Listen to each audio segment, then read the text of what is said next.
I'm so excited to welcome back to the podcast, Monica Packer. We were just laughing because she was back on episode number 5. And now we are here 330 something episodes in, and it's fun to have you back. I'm glad you're back on the podcast. Well, it's a joy. It's a joy to return, but also a joy to be one of your first interviews. Yes, That's really cool. Yeah, well, so if you don't know, you listening may not know the history, but actually back in the day, probably 2017. When did you start your podcast? 2016. 2016. At the end of the 2016, yeah. So, and Monica asked me to be on her podcast back when she started it. And that was the first podcast interview I'd ever done. I think both of us were a little nervous. We didn't really know what we were doing.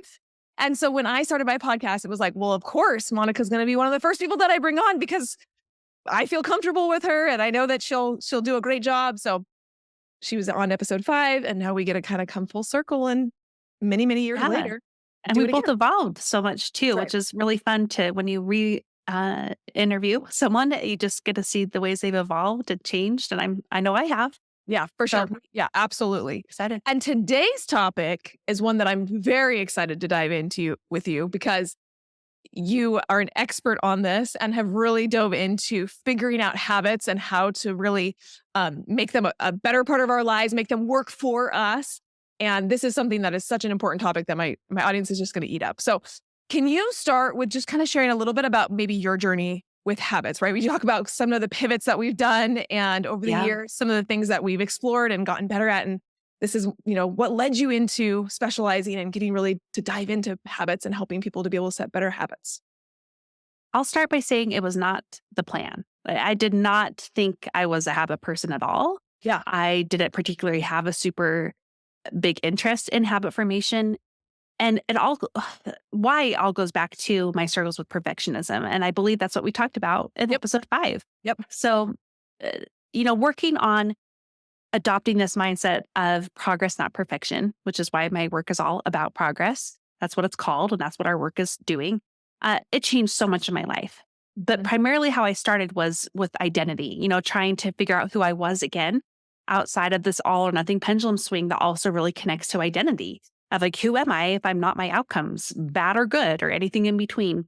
And as part of that, I worked on, hobbies or making time for myself.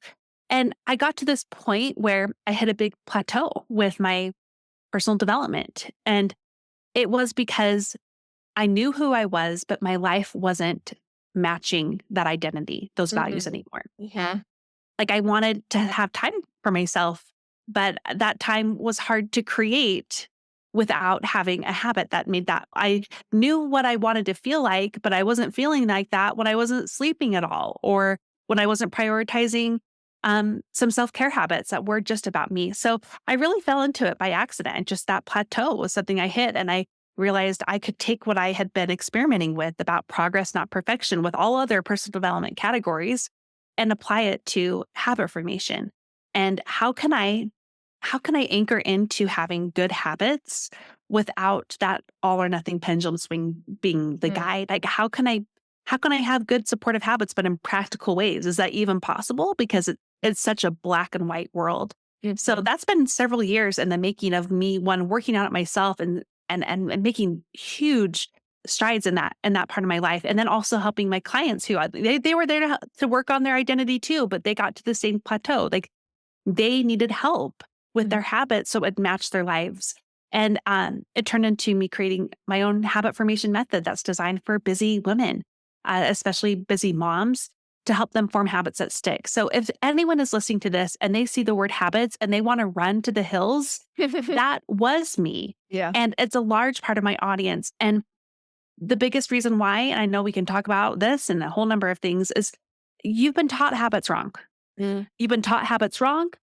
You've also been told you're not a habit person if you don't meet these prescription-bound metrics of what it looks like to be a good person who has good habits. So there's a lot to redefine and untangle there. And that's my work. That's what I get to do with women, is help them untangle that and also help them form habits that stick. Oh, good.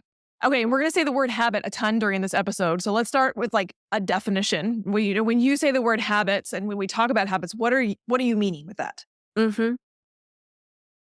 This is such a funny thing because I think if we ask someone to define habits, they actually don't really have a definition. They have a feeling. Mm.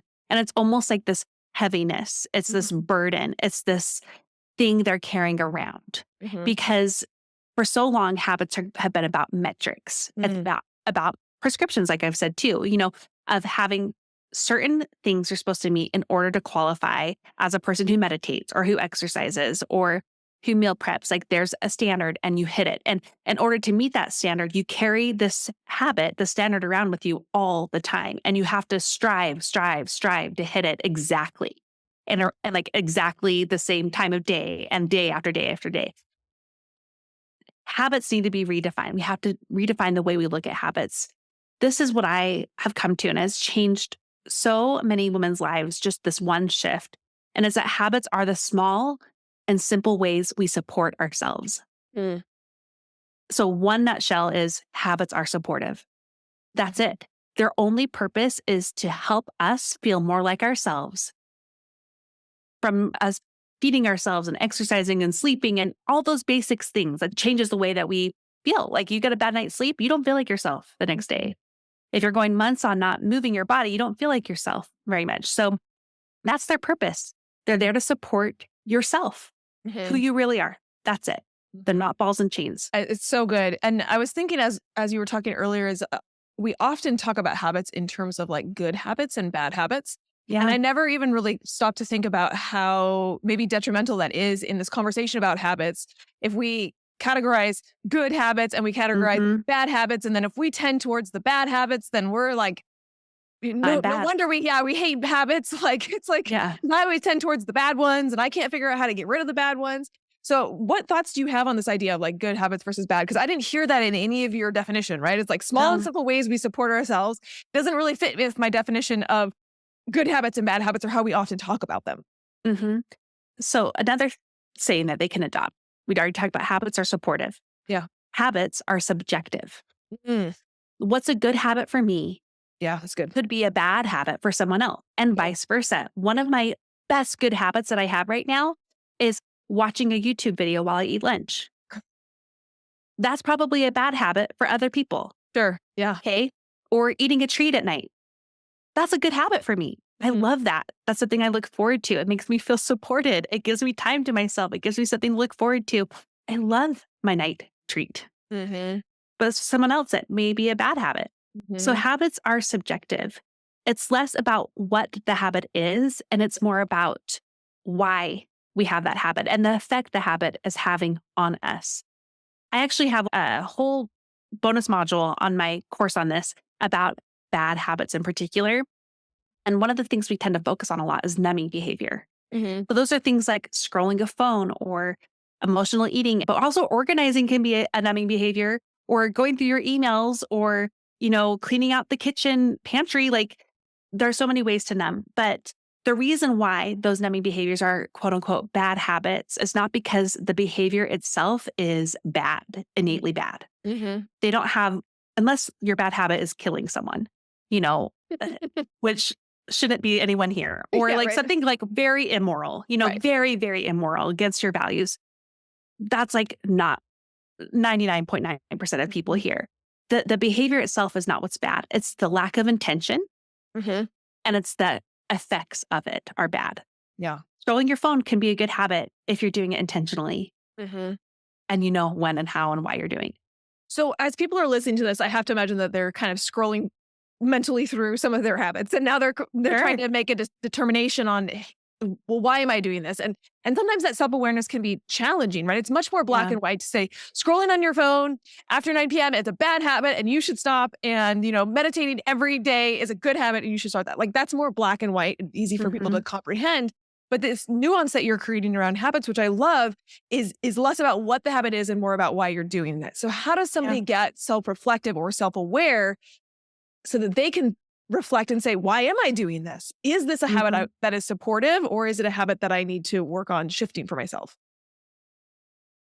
This is a good question to be asking. And like you said, awareness, I think, is the key. Yeah. Here's though where I would tell people to start. Don't be aware of all the things. You don't have to go down this meta wormhole of Mhm. like questioning your entire life and what is the purpose of life because you're now trying to decide is this a good habit or a bad habit. Just start with one. Mm. Think about one thing that you tend to navigate to often and then just kind of build some awareness. Is this a numbing behavior? Am I trying to numb an emotion that I don't want to feel right now?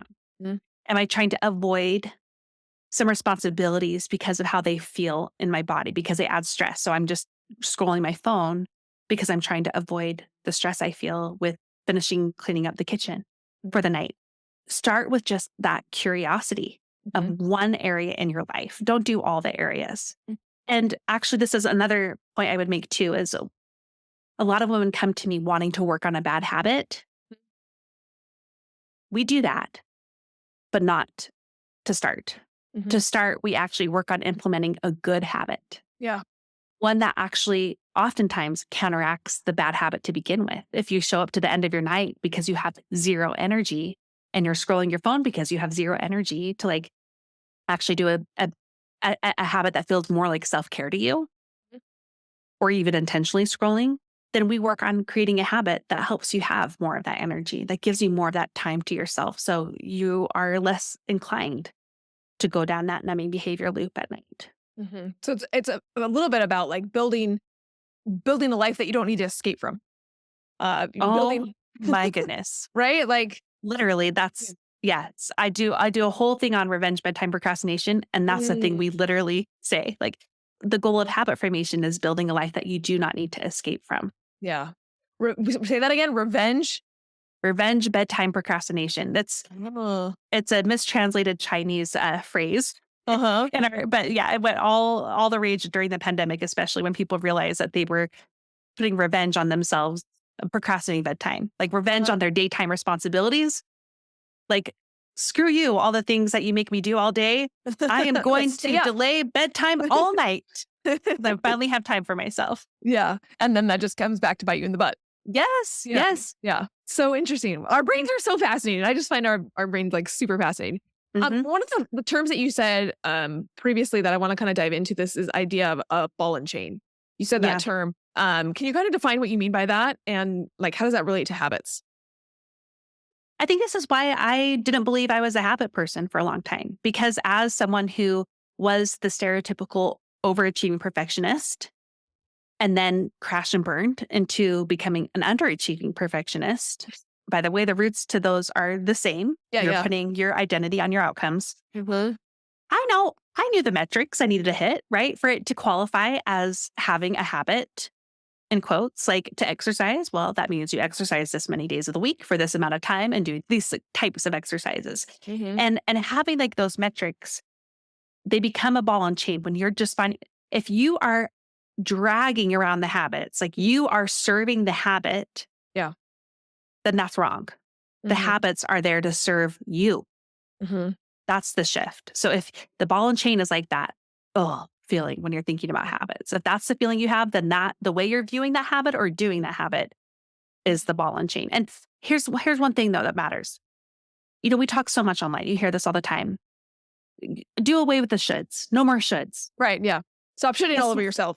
yes, yes. Yeah. I love that sentiment, but it doesn't match reality. Guess what? I hate doing laundry. Mhm. It's a should. Yeah. It's not a want. It's not a want, Not fun. but I do it Mhm. and I need to do it. So shoulds, some shoulds, not all of them, can be chosen. Mhm. So that ball and chain habit that you may have, you can choose it. Mhm. And when you choose, you can do it in a way that reflects you Mhm. instead of it being about a metric you're dragging around. So I may choose, I don't love exercising. Giving an example here. Maybe I say, I hate exercising because I have all these metrics I'm dragging around. Mhm. Do I want to exercise? Will it support me? Will it give me time to myself? Will it give me more energy? Will it help my health? Like, okay, yes, yes, yes, yes. So I want to choose the should of exercising, but I'm choosing it. Sure. So that means I get to choose to do it in a way that matches me, what I like, how I like to exercise, how I like to move my body, and in ways that match my reality, my season. So Mhm. maybe I know I don't have to exercise by doing high fitness, even though I love high fitness, 6 days a week. Mhm. I know that exercise for me is going for a 20-minute walk. Oh, that feels good. Mhm. That's a should I chose. Mhm. Yeah. So that's a difference. So if somebody is listening and they're feeling that heaviness that you're talking about, they feel like, oh, I'm resonating with this. I feel like I understand what Monica's saying about this ball and chain and these metrics that are like holding me hostage because I definitely feel that way. And someone feels this way.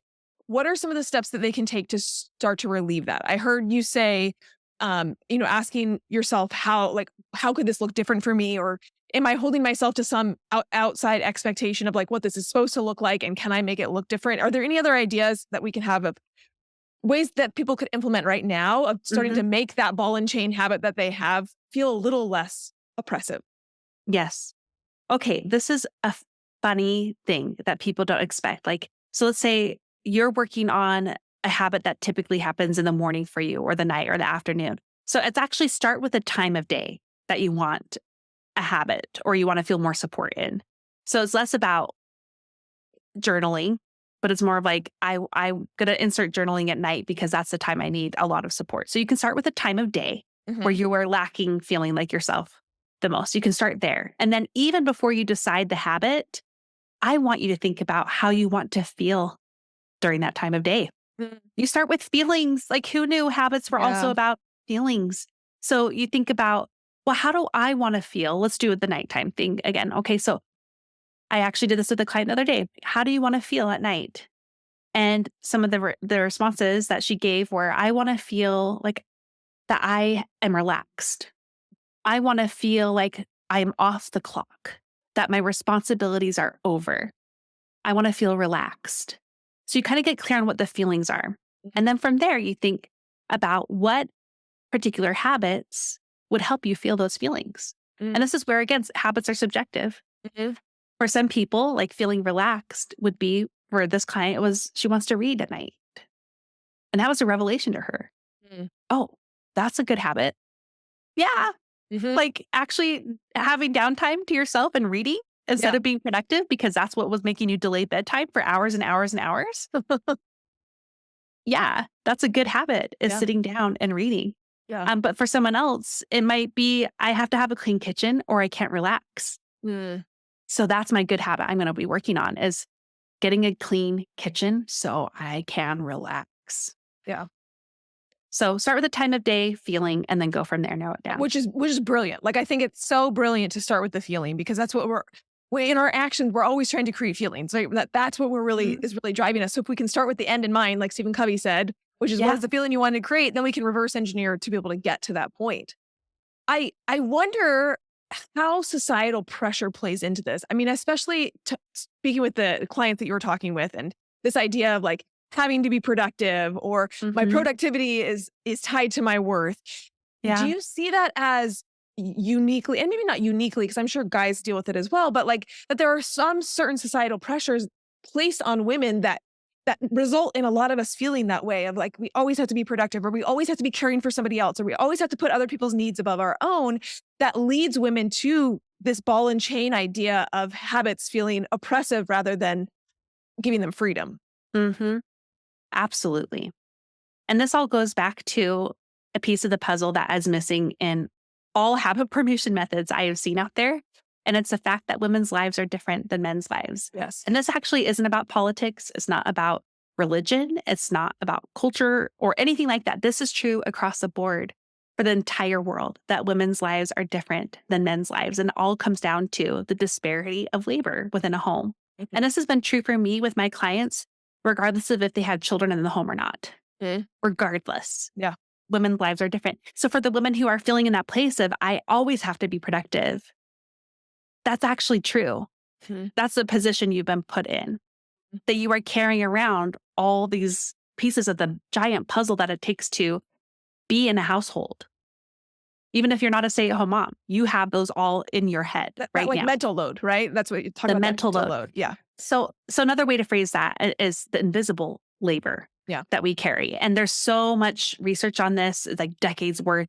I love Eve Rodsky's Fair Play. I also love Caroline Criado Perez and her book Invisible Women, on that topic alone. But this is to not like disparage men. Like there's good men. I'm married to one of them, and people who, who do try to help with that disparity and that load. But this is to validate the women who are thinking, I can't just, clock out.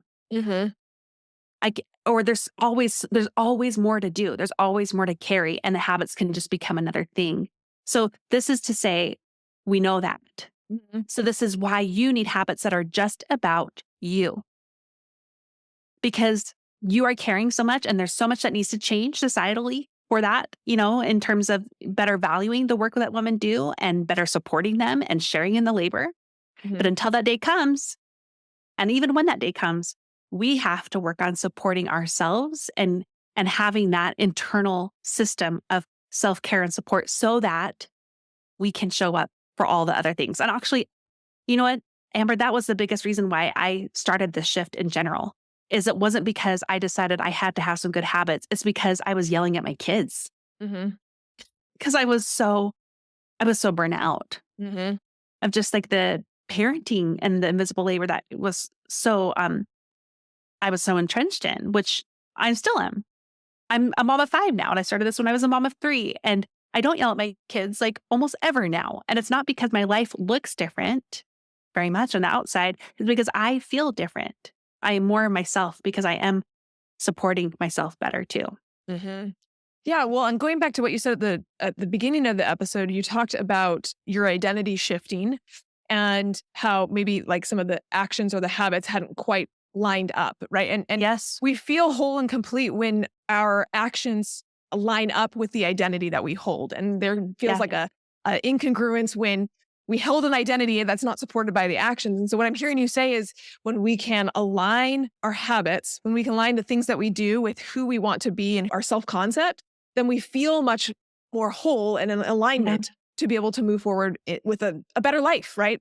Yes. All in all of the areas, which I think is Exactly. so fascinating. Um, Talk to me about starting a new habit. So Mhm. let's say somebody's listening to this and they have kind of done some self-reflection. They figured out how they want to feel. They've identified, let's take your client, for example. She Uh-huh. identifies that she wants to read at night. Very rarely, and maybe you have a different experience. Very rarely do I have clients who say, "I would like to start this new habit," and then it's like, boom, they've Boom. started it, and it's easy, and it's like, Yep. that's it. We fully solved it, right? It's like there's usually there's And usually yet that's how we're taught. Like, right. isn't that funny? Isn't that like all the Just habit start it. challenges out in the world is like everyone 30 days of working out. Woohoo! And Yeah, we all just work out for and we just 30 do it. days straight. We just do it. Okay, Right. that is way too reliant on Yeah. willpower. And another way Yes. to phrase willpower is energy. Yes. That's it. Yeah. It just all comes down to energy. So I'm going to come And back to the energy thing in just a sec, but I And can walk you through it. and most of us have not very much energy, especially by the end of the day, right? When we're talking about the invisible labor, we're talking about the mental load. Yes. It's no wonder that you feel like you don't have energy to be able to do the thing that you said earlier in the day that you're going to Exactly. do. So how do we implement it? How do we get past some of those barriers that are going to come up when we say I want to read at night, but then we have the struggles of actually implementing it, making it happen. How do we move past that so we can get the habit Okay. to stick? This is where I'm like, I'm so excited to dig into this because it's going to change so much. So not only have we redefined what habits are, which is actually where you have to start with everybody, Sure. we also have to redefine the habit formation process Mhm. because so many people who are listening think that they're bad at habits when they're not. Like they don't fail at habits. The habit formation methods they've been following have failed them for Sure. years. Mhm. And mostly just because of the things we just said. Decide the habit, start it, do it for 30 days. Boom, you got it. Fixed it. Not relevant to real life because sometimes we do that for 30 days, but what they don't see is our house is a disaster or Mhm. we are yelling at our kids. We're Sure. like, Yeah. we're paying a price for the energy we're expending and doing it that way. So Yeah. let's break this down for people. Once you have selected the habit that you want, you've walked through what I just did, the time of day, the feeling, and now the habit that you want to work with. You do still need to start with the end in mind. Like Stephen Mhm. Covey said, you have to have a vision in mind of what you want this habit to look like. So you cast a vision. So let's take that woman who wanted to read at Mhm. night. Okay. So she was going to read her ideal version of this is she would love to be able to read for 30 minutes to an hour each night. Mhm. Hey, after dinner was over. That was our vision. Mhm. You do not start there. Mhm. You do not start with the ideal. The reason why is even if that seems like a small and simple habit, like reading for 30 minutes, like, woo, sounds like a vacation. If you don't do that currently, that is going to require too much energy for you to just start with it. Mhm. So instead of starting with the ideal, we begin with what I call is the baseline. Mhm. And the baseline is the smallest and simplest version of your ideal habit that you can do on your worst of day. Now, I'm not thinking about the literal worst day of your life. Everybody gets a pass on a literal worst day kind Yeah. of day. Like, I don't know. I'm thinking about like I had a kid who literally almost died a month ago. Like I wasn't going to worry about meal planning that night because it was Monday or Mhm. whatever. Like you get a pass. But on the types of days where you are the lowest in energy. Okay, so maybe a kid's sick, or maybe you're on your period, or maybe you're struggling with a mental health day, or maybe you just have so many things that have to go do that day, or you're putting out proverbial fires all the time. Okay, like something has to be done fairly quickly. So you have a vision, and then you create your baseline. People don't like to start with the baseline because they want the ideal. Right. Here's the thing: working with starting on the baseline is what gives you the foundation you need to build towards the ideal. Yeah. And it also gives you the consistency you need to have that habit because habits still live and die by consistency. But Mhm. consistency is not rigidity. Consistency is actually based on flexibility. They're not competing ideals, they're complementary. Mhm. If you want to be consistent as a busy woman, then your habits need to be designed to be flexible. And we do that by having a baseline version that we can do on our worst of day. So for this woman, she believed she can do 10 minutes on the days she has the worst amount of energy. We start there. But here's the coolest thing. I talked about how you build towards your baseline, your ideals because of the Mhm. baselines. Your highs get higher, you move towards the ideals, your lows get higher too. Your baselines will build as Yeah. well. Mhm. So your worst of day eventually will be the 30 minutes, which Mhm. was your ideal to begin with. This is true for exercise, journaling, day planning, meal planning, any kind of habit that you know will support you in your life. You have to have those baselines. So that's where we I start. love And there's it. one other piece that may help them, but that's it. Cast a vision, start with your baseline. That's so good. Yeah, and it's super actionable too. I think we do get like stars in our eyes of overachieving what we think we can accomplish. There's that Yep, saying of like we always overestimate what we can accomplish in a day and underestimate what we can accomplish in a month or a year or whatever. exactly. And I think it's that idea of like just starting with something and then building on that foundation instead of expecting perfection from yourself, hmm you know, Because you're going to from pay the a get-go. cost for that. I mean, Yeah. you could do that. You could do the ideal, but you're going to pay a price. And oftentimes that price is consistency, actually. Mm, It's the that's so reverse of good. what happens, right? Yeah. If you start with The the price ideal is consistency. consistency, you're paying the price of consistency. That's And so and good. this is where I just want to add here. We've talked about a lot of things about what habits are. Habits are subjective, habits are supportive. Habits are also brain hacking. Mhm. It's not about us trying to become superhumans. Mhm. It's working with the brains we have. And that's where baselines come in. When you have baselines, your brain will know it requires such low energy that it's easy for you to do. And actually that can create momentum and you do more than you think you can do. But if you start with the baselines, when you actually have a day where your energy is the lowest, your brain's going to believe you when you say it's a baseline day for this Mhm. habit Mhm. because you've Yeah. done it. Sure. Yeah. Sometimes I feel like having examples can be really helpful for people who Sure. are trying to make some of these changes. And so I am curious, what are some, and you can either share from your own personal life or even from some of your clients' lives, like, what are some of the habits that you've seen that have really changed the game for that Mhm. person or for you that again, not because that's the right habit to have, but if you can Yes. kind of walk people through the process of like how it changed the game for you or for a client, maybe people can step back and start to see areas in their life that they could address and create some of the habit that would also be supportive for the lives they want to live. There's this short list of habits that are the most common that women want Mhm. to work on, and they Sure. can include things like exercising, journaling, meditation, Mm, sleep. But I would say the biggest deal breakers in my experience, the ones that like they think they want to work on this habit, but what we end up working on instead because mm, it will actually make that habit more possible for them mhm. is better sleep. Mm. And Okay. to do that, You can't just drop that and like walk away. We got to like define this. We got to like figure it out because I think you're right. And I think yes, a lot of people need this.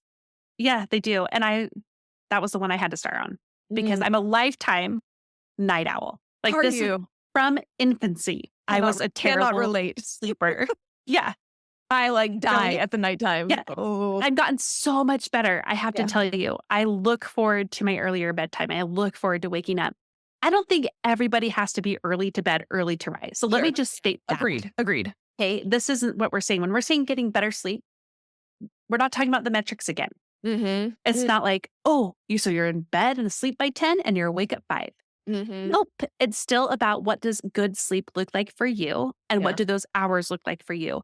But having better sleep, period, is a make it or break it for so many women Yeah. in ways that they are in dramatic ways understating Mhm. in their lives. Mhm. And that has a lot to do with, especially our American culture on productivity, right? And you're less of a strong person if you need more sleep and all that. So, sleep. But this is where it gets complicated because to work on sleep, you're not usually working on just like, oh, well, I just go to sleep, Right. If getting better sleep was easy, everybody would do Yeah, it. you would just do it. Yeah. It really goes, okay, let me give you another statement here. Habits go deeper. Mm. Habits are always about deeper things.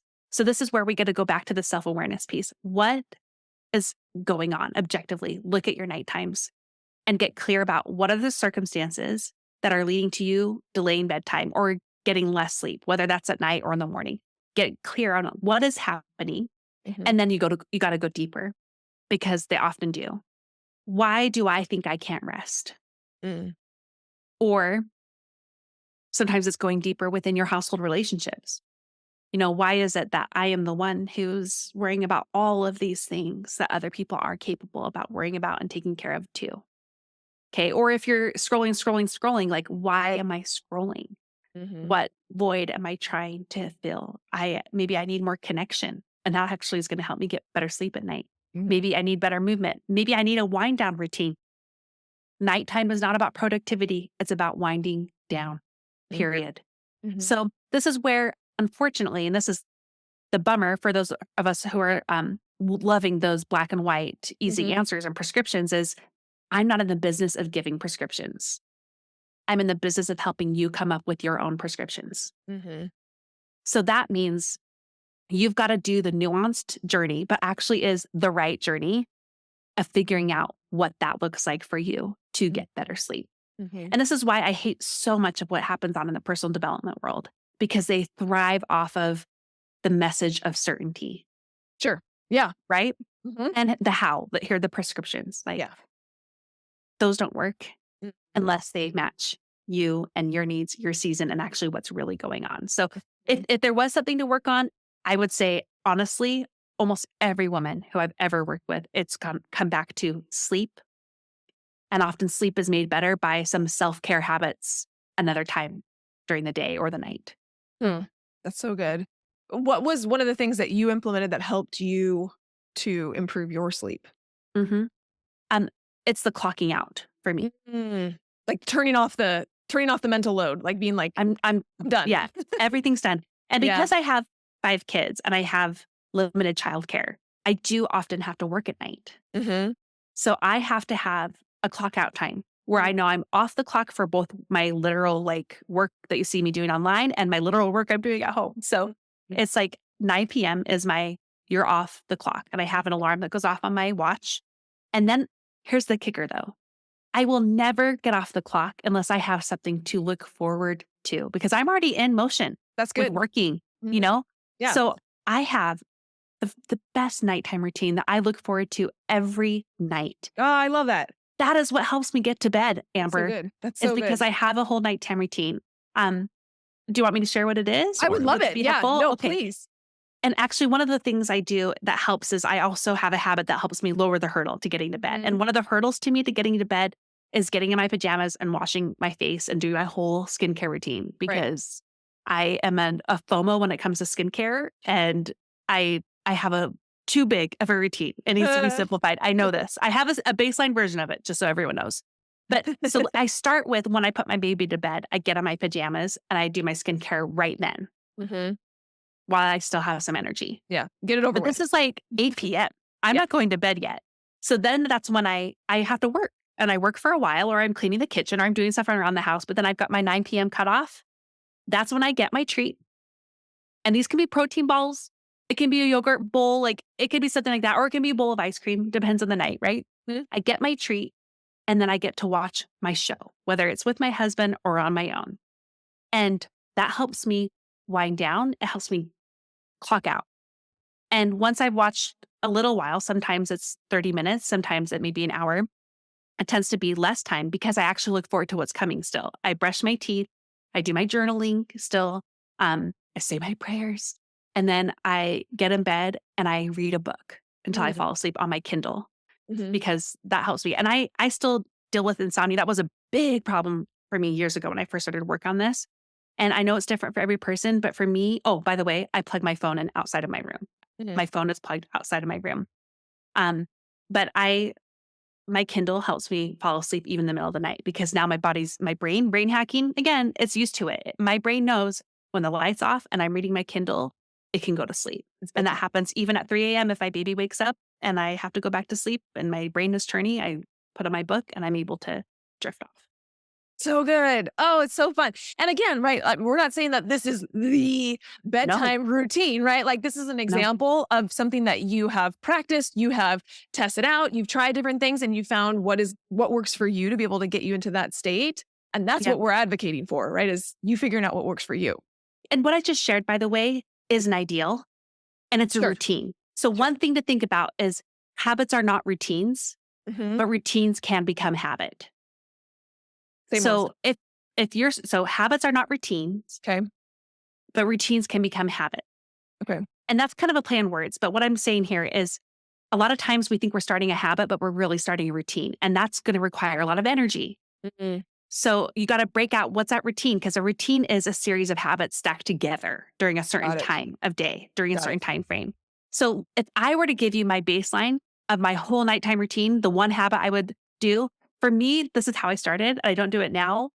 Um, what got me to bed, what helped me, clock out was I had People magazine on my nightstand. Mhm. And that was when I got to read my People magazine. Mm. That was my habit. Yeah. That was it. That was the way I started. That was Yeah. it. There was no nighttime routine. There was no like 10-step routine that I just shared with you. That was it. I get to read People magazine at night and that would get me to bed sooner. And I gradually was able to move it up gradually and also build up a routine more too. And Mm. now my routine is a habit because I started with the building process towards that Mm. fuller routine, if that makes sense. Now I don't have to think about all the steps because So now the routine is a habit. yeah. Well, and the other thing I heard in you describing this too is that it's enjoyable. And I think that that's Hmm. a piece that's missing for a lot of people. Sometimes I even think about this with going to the gym as a habit, as like if you hate it and you hate every moment that you're there and you hate everything that you're doing, it's no wonder that you can't make it into a consistent habit. So how can we figure out something that you like? How can we figure out something that is enjoyable for you so you Yeah. actually look forward to the habit? You don't have to force yourself into the habit. And how can we make a habit that's still a blah habit at the end of the day, like laundry for me or meal Sure. planning I hate? How can we still make it feel good? That's another way we do brain Mm. hacking with habit formation is we make it feel good. So Mhm. it may not be the habit itself, it may be something you pair it with. That's Mhm. why I listen. And when I say pair it, I'm not talking about the bird. PAIR, Mhm. separate word, IT, pair Yeah. it. That means you pair a blah task with a yay feeling or yay task. So Yeah. that's why I listen to audiobooks while I'm washing the dishes or cleaning the kitchen or doing the laundry. Or you can light a candle, you can blast your favorite music from the aughts, the early aughts, right? Like you can find ways to still make the blah habits feel good. Yeah, that's so good because there are things that we just need to do, and like we got to brush our teeth, and I don't think anybody's like super excited about brushing their teeth. Yeah, I Mm. still hate doing my skincare, but I love the results. So I always save some podcasts for that. Like I Mm, save my pop culture podcast so for fun, getting ready. I save the This love that. American Life for other times. Yeah, that was so You know? good. Yeah, it's so smart to. I mean, and it seems so like duh, but it is. But it's not to like make it fun as possible. If Yeah. it's a blah task, let's make it as fun as possible, and saving like something special for that time helps to make it a little bit more enjoyable and something that you can you can do every single day. And your brain's gonna want to do it. Yeah, which is brilliant. Like the brain hacking part of it is so fabulous. Um, how can because we've talked about this idea of flexibility. Like I love that you said consistency isn't rigidity, consistency is built on flexibility. Mhm. So, how do we maintain this balance between doing our habits, having them be supportive, and knowing that the more that we do them, the more they are supporting us, but at the same time, allowing ourselves the flexibility of not feeling constrained or bound by them? Mhm. This is where we have to prove ourselves wrong. Mm, Because what you are working against is not only an entire world's worth of culture and societal pressures on yeah. what habit formation is, you Mhm. have internalized these so deep in your subconscious that really what happens is we're retraining our brain. We are changing the neural pathways in our brain. I know Sure. that sounds Yeah. dramatic, but you literally are doing that Oh, as you yeah. are Doing it. trying a new way. Yes. So you have to be willing to prove yourself wrong. You Mm, have to be willing to believe that baselines count. so good. And there's actually another brain hacking thing we can do to help with that too. And it's practicing it. This is something you do outside of real time.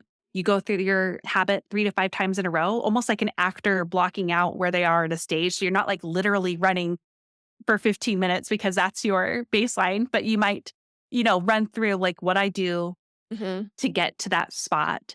And that can help your brain remember it more easily too. But honestly, it just comes back to you got to prove yourself wrong. Be Love it. willing to take a chance. Is this way, like, let's do Dr. Phil. How's it working for you? Like, is it working? Yeah. Maybe there are some things that it's working pretty well. Mhm. Okay, cool. Then you've got those habits. But where it's not working, try something new. It's good. Not gonna make it worse. It's really good. This has been so awesome and really turned a lot of what I think people think about when they think about habits on its head, kind of show Hmm. them a little different way and a way that we can have habits really support who we are, what our identity is, what we want to create, the feelings that we want to evoke, which is just such an awesome way to be able to think about habits. If somebody is wanting to connect with you, Monica, they're wanting to learn more about your habits course, where can they find you? Yeah. So I'm primarily a podcaster at About Progress. And habits, funnily enough, are just one of the arms of the things that we talk about. We talk about everything personal development with progress, not perfection in mind. Mhm. But they can find me on Instagram where I do talk more about habits. And my course is called the Sticky Habit Intensive. It's a live course now. So it's more of a live community. And I teach and we coach as we go. And there's a private Facebook without the Facebook online community we have, but that's not going to be happening until the fall. So just make sure you're, listening to my stuff and following me on Instagram and you'll see when it's opening up, likely in September. Awesome. Yeah, and this will air more towards the end of the summer, so that'll kinda coincide really well with being able to go and learn from Monica Awesome. and wait for her stuff to open up for you. That's Yeah. awesome. And if you think I have a lot to say about habits, like We just you got should be in the a snapshot. intensive. Yeah. But at the same time, it's very practical. Like you will make change. Yeah. And the funnest change that women make when they do habits differently is the way they change seeing themselves. Mm. Yes, I mean, it's the best, right? Like, it is the best when you can help a woman see herself in a different light and Hmm. feel empowered to be able to go out and create the life that she wants to create. So good. Yeah. Thank you so much, Monica. This was fascinating. Appreciate you coming on. Well, it was a joy. Thanks for having me.